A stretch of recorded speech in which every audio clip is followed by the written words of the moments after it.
Raj box ஆஃபீஸில் ரீசெண்டாக என்னென்ன படங்கள்லாம் ரிலீஸ் ஆயிருக்கு அப்படின்னு பார்ப்போம். ரிலீஸ் ஆன படத்தெல்லாம் அவங்களுடைய கலெக்ஷன் வச்சு நம்ம ரேட்டிங்ஸும் போடுவோம். அப்கமிங்கில் அடுத்த வாரம் அதுக்கு அடுத்த வாரங்களில் என்னென்ன படங்கள்லாம் ஷெடியூலில் காத்துட்ருக்கு, இந்த மாதிரி எக்ஸ்க்ளூசிவான மூவி அப்டேட்ஸ்லாம் கொடுத்துட்ருக்கேன். இன்றைக்கி ஷோலையும் உங்களுக்காகவே இன்னும் நிறைய இன்ட்ரெஸ்டிங்கான விஷயங்கள்லாம் காத்துட்ருக்கு. வாங்க நம்ம ஷோக்குள்ளே போகலாம்.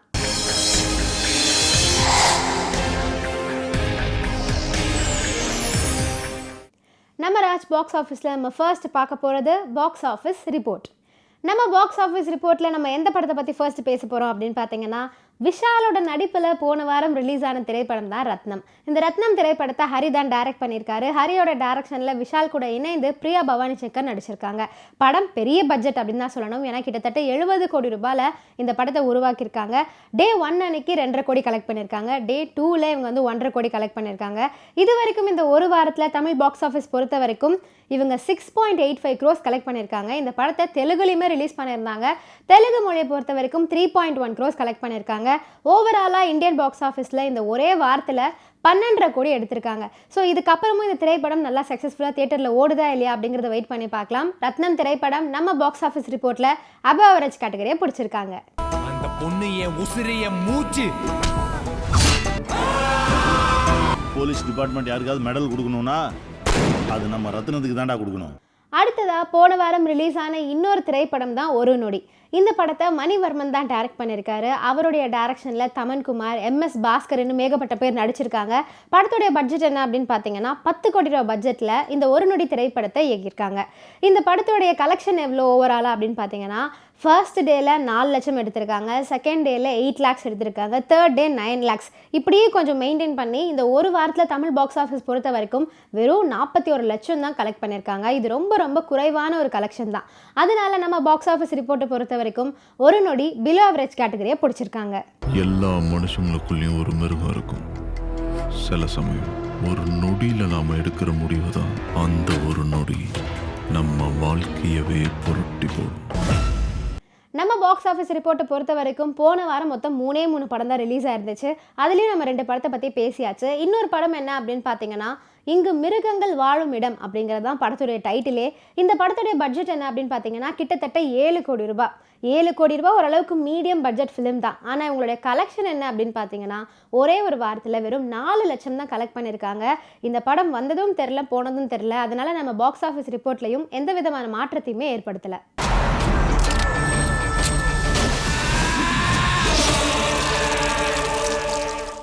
இந்த வார நியூ என்ட்ரி செக்மெண்ட்டில் மே 3ஆம் தேதி என்னென்ன படங்கள்லாம் ரிலீஸ் ஆயிருக்கு அப்படிங்கிறத இப்போ பார்க்கலாம். அந்த வகையில் அரண்மனை பார்ட் 4 பற்றி தான் இப்போ பேச போகிறோம். சுந்தர் சியோட டைரக்ஷனில் இந்த படத்தில் தமன்னா, ராஷி கண்ணா, யோகி பாபு, VTV கணேஷ், டெல்லி கணேஷ், சந்தோஷ் பிரதாப்னு ஏகப்பட்ட கேஸ்டிங் பண்ணி வச்சுருக்காங்க படத்தில். அண்ட் அது மட்டும் இல்லாமல் சுந்தர் சியும் இந்த படத்தில் நடிச்சிருக்காரு. எனக்கு என்னவோ இந்த படத்தில் வந்து லாஸ்ட்டாக ஒரு பாட்டு வருது பார்த்தீங்களா, தமன்னாவும் ராஷி கண்ணாவும் ஆடுவாங்களே, அந்த பாட்டுக்காகவே நிறைய பேர் பார்க்குறாங்க அப்படின்னு எனக்கு தோணுது. அதை தவிர இந்த படத்தில் வேறு என்னென்ன ஹைலைட்ஸ் அப்படிங்கிறத தியேட்டர் போய் பார்த்து என்ஜாய் பண்ணுங்கள். இந்த படத்துடைய கலெக்ஷன் டீட்டெயில்ஸ்லாம் நம்ம அடுத்த வாரம் பார்க்கலாம். என் தங்கச்சி சாவு தற்கொலை இல்லை. இந்த வாரம் நியூ என்ட்ரியில் இடம் பிடிச்சிருக்க இன்னொரு திரைப்படம் தான் நின்னு விளையாடு அப்படிங்கிற திரைப்படம். சௌந்தரராஜன் தான் இந்த படத்தை டைரக்ட் பண்ணியிருக்காரு. அவருடைய டைரக்ஷனில் தினேஷ் மாஸ்டர் நடிச்சிருக்காரு. இவ்வளோ போட்டிக்கு நடுவில் இந்த படம் நின்று விளையாடுதா இல்லையா அப்படிங்கிறத வெயிட் பண்ணி பார்க்கலாம். உங்க வீரத்தை கருப்பங்கிட்ட காட்டுங்க பாப்பா. கனவுல நினைச்சா கூட வாங்க முடியாது என் கருப்பனை. சபரி அப்படிங்கிற திரைப்படமும் இந்த வாரம் நியூ என்ட்ரி செக்மெண்ட்டில் இடம் பிடிச்சிருக்கு. இந்த சபரி படத்தை யார் டைரக்ட் பண்ணியிருக்காங்க அப்படின்னு பார்த்தீங்கன்னா அனில் காட்ச் தான் இந்த படத்தை டைரக்ட் பண்ணியிருக்காரு. அவருடைய டைரக்ஷனில் வரலட்சுமி சரத்குமார், கணேஷ் வெங்கட்ராமன் இன்னும் ஏகப்பட்ட பேர் நடிச்சிருக்காங்க. ஒரு சிங்கிள் மதராக இருந்தால் வாழ்க்கையில் எவ்வளோ கஷ்டம்லாம் வரும் அப்படிங்கிறத ரொம்ப யதார்த்தமான ஒரு படமாக எடுத்திருக்காங்க. ஸோ கண்டிப்பாக எல்லாருமே பார்க்க வேண்டிய படம் அப்படின்னு நான் நினைக்கிறேன். படத்தை பற்றின கலெக்ஷன் டீட்டெயில்ஸ்லாம் நம்ம அடுத்த வாரம் தெரிஞ்சுக்கலாம்.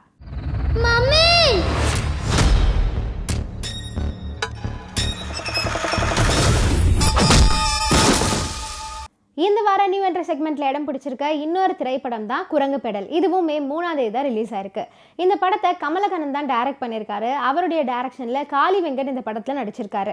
இன்னொரு ஹைலைட் என்ன அப்படின்னு பார்த்தீங்கன்னா இந்த குரங்கு பெடல் திரைப்படத்தை SK ப்ரொடக்ஷன்ஸ் தான் வந்து ப்ரொடியூஸ் பண்ணியிருக்காங்க. ஸோ அதனாலேயே இந்த படத்தில் ஏதோ ஒரு கருத்து இருக்குது அப்படின்னு எனக்கு தோணுது. உங்களுக்கும் அந்த மாதிரி தோணுச்சுன்னா படத்தை தேட்டரில் போய் பார்த்து என்ஜாய் பண்ணுங்கள். சைக்கிள் ஓட்டுறது ஒன்றும் டயர் வண்டி ஓட்டுற மாதிரி கிடையாதுடா. அடே சின்ன நடராஜா சார் இத்தனை படங்கள் கூட சேர்ந்து மே 3ஆம் தேதி அன்னைக்கு அக்கரன் அப்படிங்கிற திரைப்படமும் ரிலீஸ் ஆயிருக்கு. அருண் கே பிரசாத் தான் இந்த படத்தை டைரக்ட் பண்ணியிருக்காரு. அவருடைய டைரக்ஷனில் MS பாஸ்கர், பிரியதர்ஷினி, வெண்பாயின்னு ஏகப்பட்ட பேர் நடிச்சிருக்காங்க. படத்துடைய டைட்டிலே கொஞ்சம் வித்தியாசமாக இருக்குது. ஸோ படம் எந்த அளவுக்கு வித்தியாசமாக இருக்குது அப்படிங்கிறத தேட்டரில் பார்த்தா தான் தெரிஞ்சுக்க முடியும். நானும் போய் பார்க்குறேன், நீங்களும் பாருங்கள். கடைசியாக அவங்க ஃபோன் பண்ணும்போது ஏதோ ப்ராப்ளம்னு சொல்லி வச்சுருக்காங்க சார். நீ சொன்னது மட்டும் பொய்ன்னு தெரிஞ்சது உன் கழுத்தை அறுத்துட்டு போயிட்டே இருப்பேன்.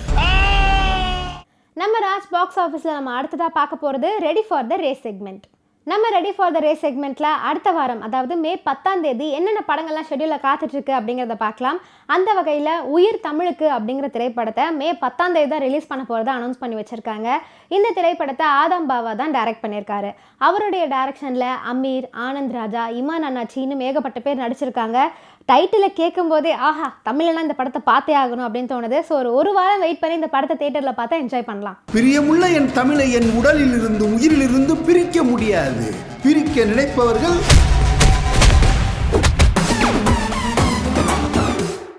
ரீசெண்டாக பார்த்தீங்கன்னா சந்தானமுடைய படங்கள் எல்லாமே நம்மளை பயங்கரமாக என்டர்டெயின் பண்ணிட்டு இருக்கு அப்படின்னே சொல்லலாம். அடுத்தடுத்து ஹிட்ஸ் கொடுத்துட்டே இருக்காரு. அந்த வகையில் அடுத்த வாரமும் சந்தானம் திரைப்படம் ஒன்று ஷெட்யூலில் காத்துட்ருக்கு. அது என்ன படம் அப்படின்னு பார்த்தீங்கன்னா, இங்கே நான் தான் கிங்கு அப்படிங்கிற திரைப்படம் தான். ஆனந்த் நாராயணன் தான் இந்த படத்தை டைரக்ட் பண்ணியிருக்காரு.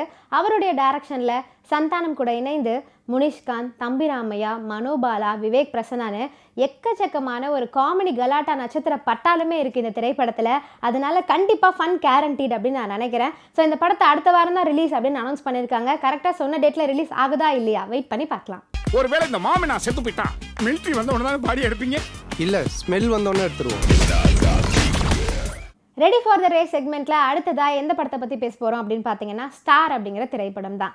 எல்லன் தான் இந்த படத்தை டைரக்ட் பண்ணியிருக்காரு. அவருடைய டைரக்ஷனில் கவின், அதித்தி, பிரீத்தி இன்னும் ஏகப்பட்ட பேர் நடிச்சிருக்காங்க. நம்ம எல்லாருக்குமே ஒரு விஷயம் தோணியிருக்கும், முதல்ல இந்த ஸ்டார் படத்தை வந்து ஹரிஷ் கல்யாண் வச்சு தான் போஸ்டர்லாம் ரிலீஸ் பண்ணிட்டு இருந்தாங்க. சூப்பர் ஸ்டார் மாதிரி, கமலஹாசன் மாதிரி கெட்டப் போட்டு நிறைய ஃபோட்டோஸ்லாம் ட்ரெண்டிங்காக போச்சு. பட் என்ன காரணம்னு தெரியல, ஹரிஷ் வந்து இந்த ப்ராஜெக்ட் விட்டு போயிட்டாரு. கவினை ரீப்ளேஸ் பண்ணி இந்த படத்தை வந்து ரிலீஸ் பண்ண போகிறாங்க.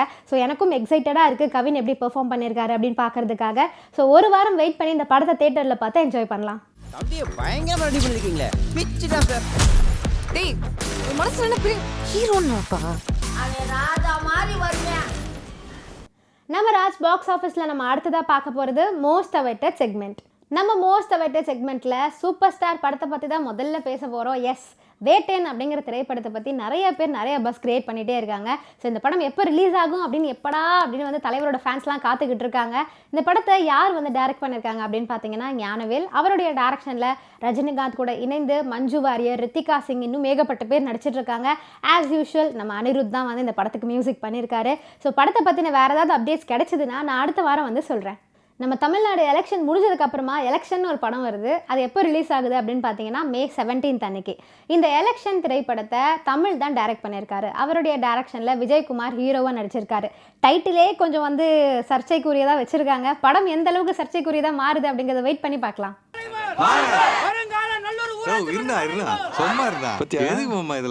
அரசியல் இதெல்லாம் பண்ணாதான்டா கெத்த. இது ஒரு மாதிரி போதே தாங்க. நம்ம மோஸ்ட் அவைட்டட் செக்மெண்ட்டில் சூப்பர் ஸ்டார் படம் பற்றி பார்த்தாச்சு. அப்போ கண்டிப்பாக உலகநாயகன் அவர்களுடைய படம் பற்றியும் பேசி தான் ஆகணும். தக் லைஃப் அப்படிங்கிற திரைப்படமும் நம்மளுடைய மோஸ்ட் அவைட்டட் செக்மெண்ட்டில் இடம் பிடிச்சிருக்கு. மணிரத்னம் தான் இந்த படத்தை டைரக்ட் பண்ணிட்டுருக்காரு. அவருடைய டைரக்ஷனில் கமலஹாசன், த்ரிஷா, ஜெயம் ரவி, துல்கர் சல்மான் ஏகப்பட்ட பேர் ஆன்போர்ட் பண்ணி வச்சுருக்காங்க.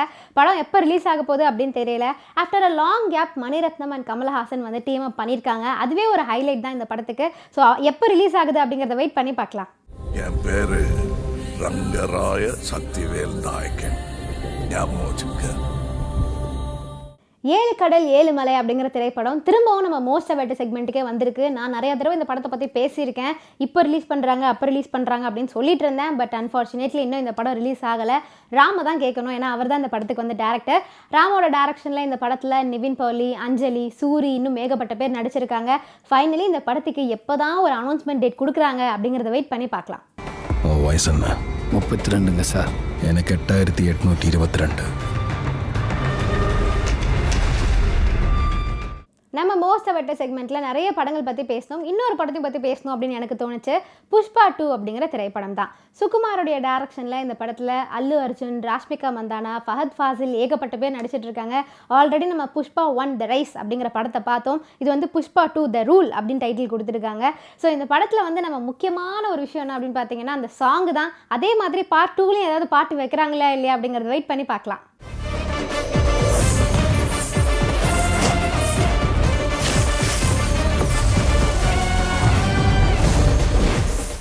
இன்றைக்கி நம்ம ராஜ் பாக்ஸ் ஆஃபீஸில் என்னென்ன படம்லாம் ரிலீஸ் ஆகிருக்கு, என்ன படம்லாம் நீங்கள் தேட்டரில் பார்த்து என்ஜாய் பண்ணலாம், எவ்வளோ கலெக்ஷன் எடுத்திருக்கு அப்படிங்கிற எல்லா எக்ஸ்க்ளூசிவ் டேட்டாவும் கொடுத்துட்டேன்.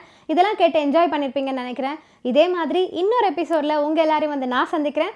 அது வரைக்கும் tata bye bye from Vijay Narmada. You are வாட்சிங் மீ ஆன் ராஜ் டிவி.